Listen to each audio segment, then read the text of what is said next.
Hello दोस्तों, आप सभी का दीना पर स्वागत है। मैं विश्वजीत सिंह। दोस्तों, आज की इस वीडियो के अंदर हम बात करने वाले हैं मार्क्सवाद, मार्क्सिज्म के बारे में। दोस्तों, ये वीडियो बहुत इंपॉर्टेंट होने वाली है। अगर आप किसी तरह की एग्ज़ाम की प्रिपरेशन कर रहे हो, SSC, UPSC, railway, net, even आप कॉलेज में हो और आपके पास पॉलिटिकल साइंस है, तो अक्सर मार्क्सवाद से रिलेटेड क्वेश्चन वहाँ पे पुटअप किए जाते हैं।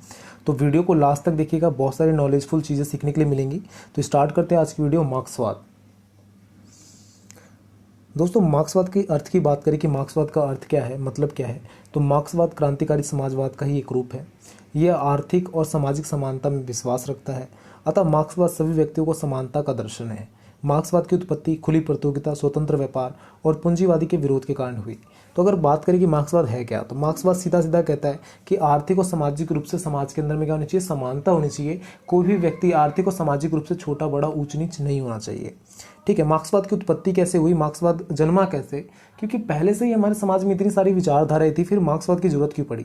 तो मार्क्सवाद का जन्म होता है खुली प्रतियोगिता के लिए, स्वतंत्र व्यापार के लिए और सबसे बड़ी बात पूंजीवादी के विरोध के लिए। जो पूंजीवादी व्यवस्था थी वो निजी संपत्ति को ज़्यादा महत्व दिया करता था। ठीक है, मतलब पूंजीवादी व्यवस्था में निजी संपत्ति को ज़्यादा वैल्यू दी जाती है। तो मार्क्सवाद उसके विरोध में मार्क्सवाद व्यवस्था का जन्म होता है, मार्क्सवाद विचारधारा का जन्म होता है। ठीक है, आगे बात करते हैं। तो मार्क्सवाद पूंजीवादी व्यवस्था को अमूल रूप से परिवर्तित करने और सर्वहारा वर्ग को स्थापित करने के लिए हिंसात्मक क्रांति का अनिवार्यता बतलाता है। यह क्रांति के पश्चात आदर्श व्यवस्था की स्थापना होगी। वह वर्ग विहीन, संघर्ष विहीन और शोषण विहीन राज्य होगा।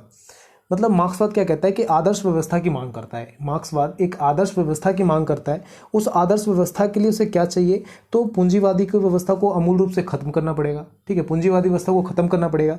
अगर पूंजीवादी व्यवस्था खत्म करते हैं तो फिर पूंजीवादी व्यवस्था खत्म करने के बाद हमें क्या करना पड़ेगा, समाजवादी व्यवस्था को स्थापित करना पड़ेगा। पूंजीवादी व्यवस्था को खत्म करो, समाजवादी व्यवस्था को लाओ।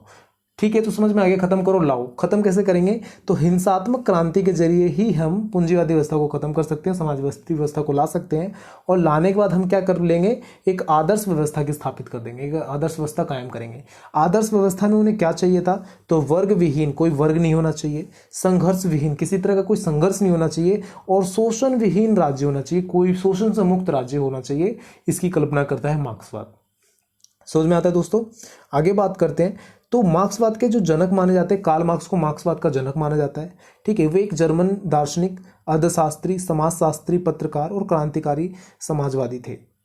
ठीक है, आगे देखते हैं। तो इनका पूरा नाम कार्ल हेनरिक मार्क्स। इनका जन्म 5 मई 1818 को त्रेवेस में एक यहूदी परिवार में हुआ था। 1824 में इनका परिवार ने ईसाई धर्म को अपना लिया था। 17 वर्ष की अवस्था में मार्क्स ने कानून के अध्ययन के लिए बॉन विश्वविद्यालय में प्रवेश किया। ठीक है, 17 वर्ष की आयु में ही वो कानून के अध्ययन के लिए चले गए थे। आगे बात करें तो मार्क्सवाद के सहयोगी फ्रेंड फ्रेडरिक एंगेल्स और उनके साथी कार्ल मार्क्स, मतलब दोनों ने मिलकर, फ्रेडरिक एंगेल्स और कार्ल मार्क्स ने मिलकर मार्क्सवादी विचारधारा का प्रतिपादन किया था। मार्क्सवादी विचारधारा समाज के सामने रखा था। इन दोनों को ही श्रेय जाता है मार्क्सवादी विचारधारा का।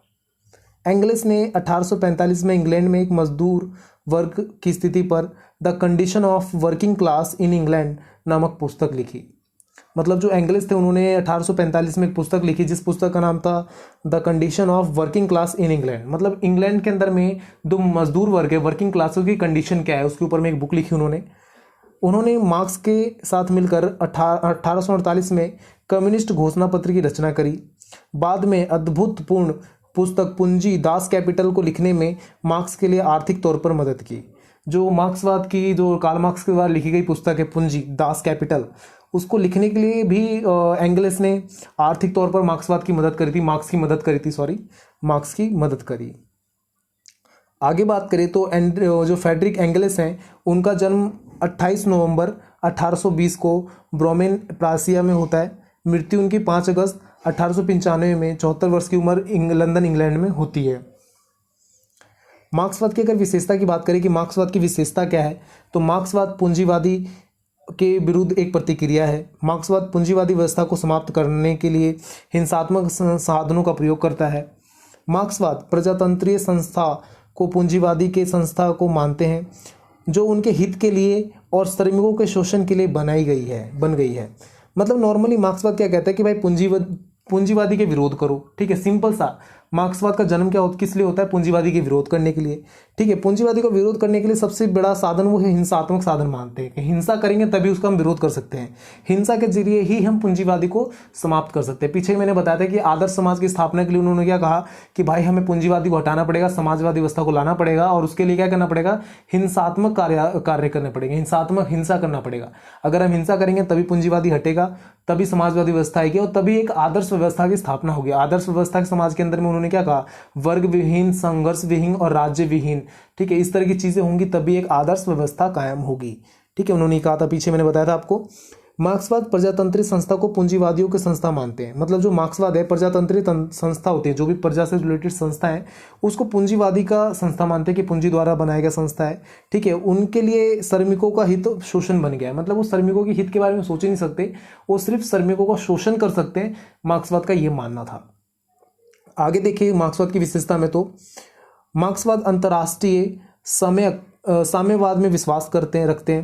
ठीक है, मार्क्सवाद जो थे अंतर्राष्ट्रीय स्तर पर साम्यवाद में विश्वास रखते थे। मार्क्सवाद धर्म विरोधी भी है तथा धर्म को मानव जाति के लिए अफीम कहा गया है, जिसके नशे में लोग घूमते रहते हैं। मतलब मार्क्सवाद ने माना कि जो आज के समय में धर्म है, जो जाति व्यवस्था धर्म व्यवस्था है, वो क्या है? लोगों के लिए एक अफीम के तौर पर है, जिसको सूंघने के बाद, जिसको खाने के बाद, अफीम मतलब एक नशा, ड्रग की तरह है, जिसको खाने के बाद लोग घूमते रहते हैं, इधर से उधर नशे में रहते हैं। ठीक है, जिनको पता ही नहीं कि हो क्या रहा है। तो धर्म के विरोधी थे, वो धर्म के विरोधी थे मार्क्सवाद। ठीक है, समाज में, राज्य में शोषकों और शोषित में पूंजीपतियों का श्रमिकों के वर्ग संघर्ष अनिवार्य है। मार्क्सवाद ने कहा कि समाज या राज्य में शासकों और शोषकों में पूंजीवादियों का ना, जो श्रमिकों के ऊपर जो संघर्ष होता है, ठीक है, वो अनिवार्य है, संघर्ष होना जरूरी है। पूंजीवादी और मजदूरों में संघर्ष होना जरूरी है। अगर संघर्ष नहीं होगा तो आप समाजवादी व्यवस्था को कायम ही नहीं कर सकते। मान लो जो मजदूर है वो अपनी आवाज उठाने के लिए तैयार नहीं है, ठीक है, तो बार बार क्या होगा? जो शासक है वो शोषण करेगा ही करेगा उसका। ठीक है, तो शासक शोषण कर रहा है तो आप अगर आवाज उठाओगे तभी आप चेंज कर सकते हो। ठीक है, तभी आप सत्ता पलट सकते हो, पूंजीवादी को समाजवादी व्यवस्था में तब्दील कर सकते हो, ऐसा उन्होंने कहा। मार्क्सवाद अतिरिक्त मूल्यों का सिद्धांत द्वारा पूंजीवाद के जन्म को स्पष्ट करता है। मार्क्सवाद क्या करता है? अतिरिक्त मूल्यों के सिद्धांत के जरिए पूंजीवाद को स्पष्ट करता है कि पूंजीवाद है क्या। ठीक है, आगे देखते हैं दोस्तों। तो मार्क्सवाद का ये मतलब नॉर्मल सा मार्क्सवाद मैंने विचारधारा आपको सिंपल ही समझाया है। ठीक है, छोटा सा डेफिनेशन ऑफ वर्ड्स की सीरीज का अगला पार्ट है। ठीक है, जिसके अंदर में कोई भी वर्ड लेकर उसका डेफिनेशन समझाते हैं, उसका मतलब क्या है। तो मैंने बताया आपको मार्क्सवाद है क्या। ठीक है, मार्क्सवाद की विचारधारा क्या कहती है, मार्क्सवाद के जनक कौन थे। ठीक है, तो उसके बारे में मैंने बताया। अब इनकी विचारधारा अगर देखिए, मार्क्सवाद की जो कार्ल मार्क्स की एक विचारधारा था कि democracy is the road to socialism, लोकतंत्र समाजवाद का रास्ता है। अगर आप किसी राज्य, किसी देश के अंदर में लोकतंत्र स्थापित करते हो तो अपने आप वहां पे समाजवाद स्थापित हो जाएगा। लोकतंत्र क्या है? समाजवाद का रास्ता माना जाता है। ठीक है, तो ये कार्ल मार्क्स ने कहा, क्योंकि अगर लोकतंत्र होगा तो वहां पे लोगों के अधिकार की बात करेंगे, लोगों को समानता की बात करेंगे, हर तरीके से लोगों के बारे में सोचा जाएगा, जिसके कारण से लोकतंत्र अपने आप ही समाजवाद में बदल जाएगा। ठीक है, कार्ल मार्क्स का ये मानना था। तो आज की वीडियो यहीं तक होने वाली दोस्तों। वीडियो कैसी लगी कमेंट करके जरूर बताएं। अगर किसी वीडियो को आपको पीडीएफ चाहिए, नोट्स चाहिए, ठीक है, और भी जो भी हमारे चैनल पे बीए प्रोग्राम, एसओएल या फिर एसएससी यूपीएससी के भी जो भी वीडियो डाली जा रही हैं, अभी आने वाले टाइम में और डाली जाएंगी, अगर किसी तरह की भी नोट्स चाहिए तो आप दी इन के फेसबुक, इंस्टाग्राम और अलग अलग जगह पे, व्हाट्सएप पे भी जुड़ सकते हो। किसी भी तरह की सोशल मीडिया प्लेटफॉर्म पे जुड़ने के लिए आप मुझे कमेंट करके बता सकते हो, मैं आपको लिंक सेंड कर दूंगा। तो thank you for watching me, thank you for listening me. I am Vishwajeet Singh. Bye bye friends.